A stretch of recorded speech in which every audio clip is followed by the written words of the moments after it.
The Tale of Kamarupa, a demon's redemption.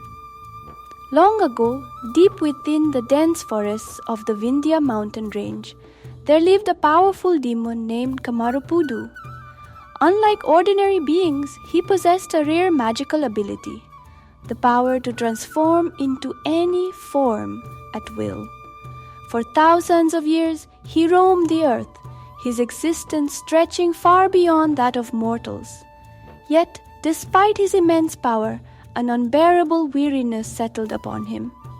He had seen civilizations rise and fall, witnessed the passage of countless generations, and endured an eternity of solitude. His once mighty demonic existence had become a burden, and he longed for an end. But death did not come easily for one such as him.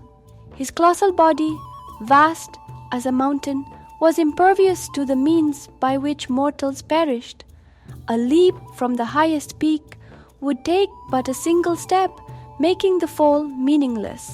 The deepest seas barely reached his knees, rendering drowning impossible. Even his transformative abilities betrayed him, for whenever he attempted to take his own life in another form, his true essence would forcibly return, preventing him from escaping his fate.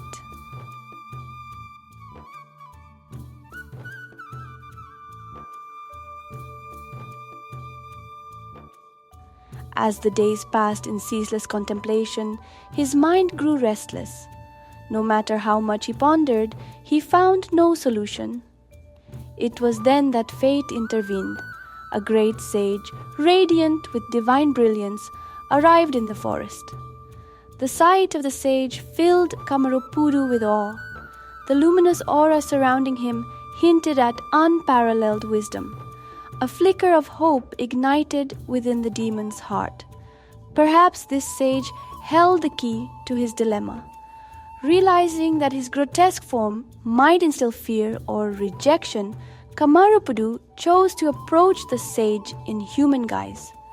With this transformation complete, he stepped forward and revealed his plight, seeking a path to liberation from his eternal existence.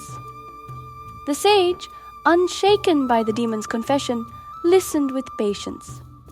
After a moment of reflection, he spoke. The cycle of life, he explained, was bound by karma. If Kamarupa sought to end his existence forcefully, the remnants of his lifespan would necessitate a rebirth. True liberation was unattainable until his karma had been fulfilled.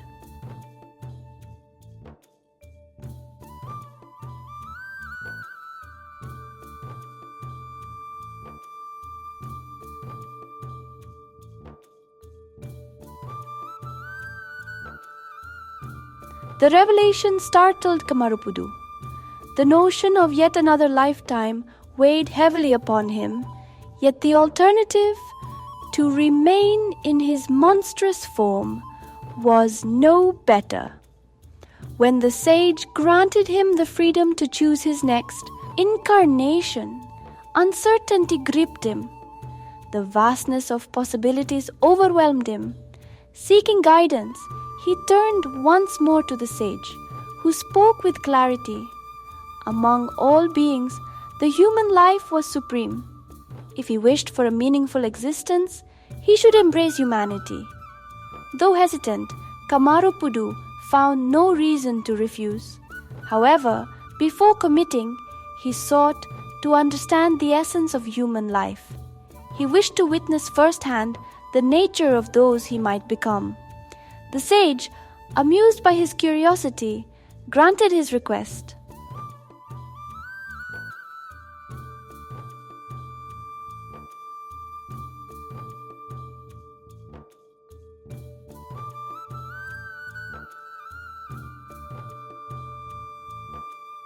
Thus, Kamarupa journeyed to a grand city, taking residence among men.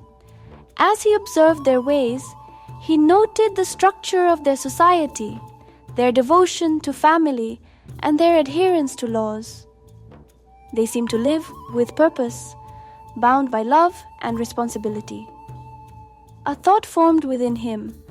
perhaps living as one of them would indeed be better than his cursed existence.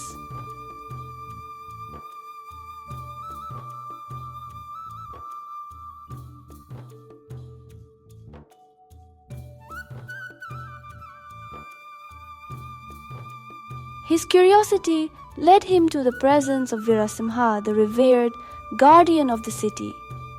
A towering figure of strength and confidence, Virasimha was hailed as a mighty warrior, a protector of the people. He walked with an air of invincibility, his every movement exuding authority. Kamarupudu, eager to understand the essence of human valor,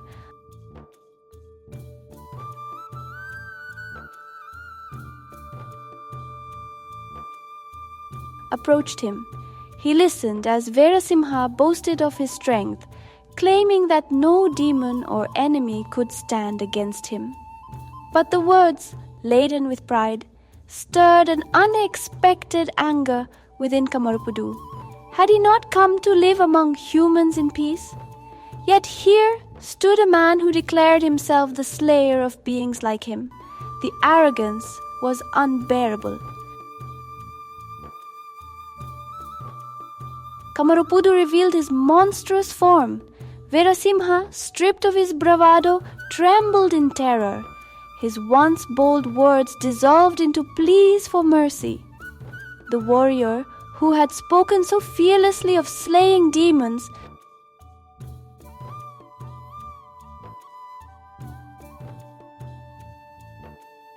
Kamarupudu, reveling in the irony, demanded that Virasimha bow before him. With no choice, the frightened warrior complied, circling him thrice and falling to his feet. Satisfied, Kamarupudu spared his life, but left with a deep realization. Human pride was fleeting, a mask worn until fear stripped it away.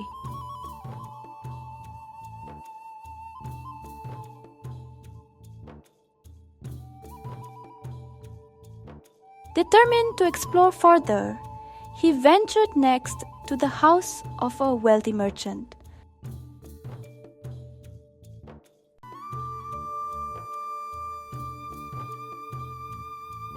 The merchant, engrossed in discussions about his daughter's marriage, spoke of seeking the perfect match.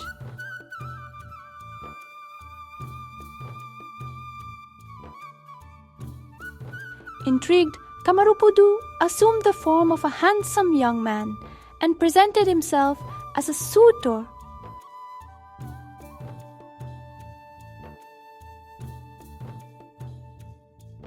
The merchant, however, was not easily convinced. Doubts clouded his judgment, and he ultimately declined.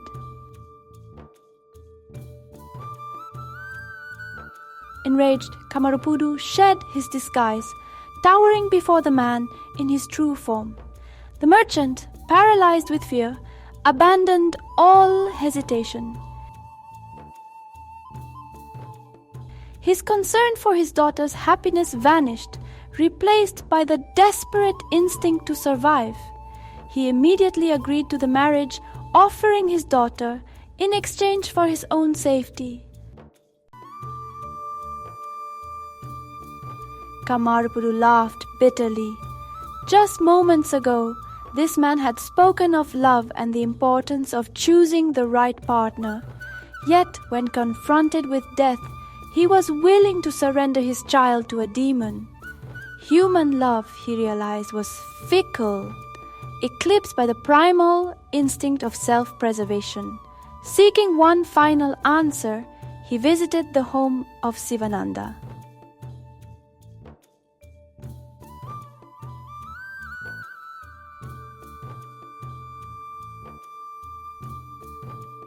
Night had fallen when Kamarupudu arrived, taking his monstrous form as he stood before the pious man.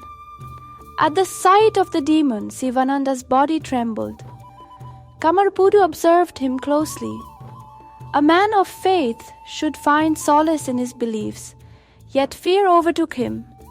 The demon mocked him, questioning his devotion. If he truly believed in his God, should he not stand fearless? The trembling only affirmed his suspicion. Sivananda's prayers were not for the divine, but for the approval of men. His faith wavered in the face of real terror. When Kamarupudu demanded that he submit, the terrified man complied, proving that even the strongest faith was fragile before death.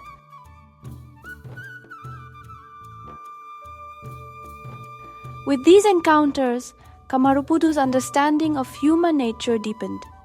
He returned to the sage, no longer uncertain. "You once said human life is the greatest," he declared, "but I have seen their flaws. They are opportunists, deceiving even themselves. They claim to value love, faith, and honor, yet discard these in the face of fear."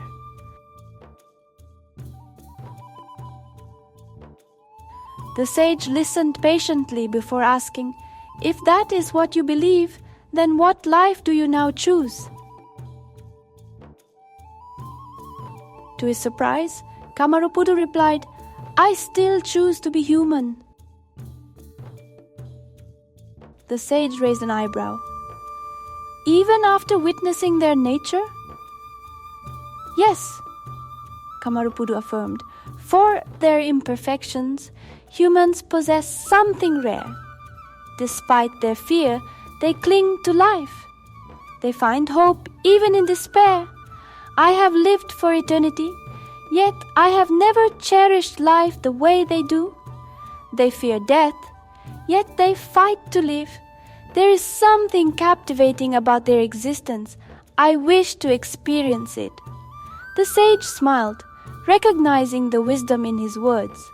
With a sacred chant, he sprinkled divine water upon Kamarupudu. In an instant, the demon vanished, reborn into the world as a human.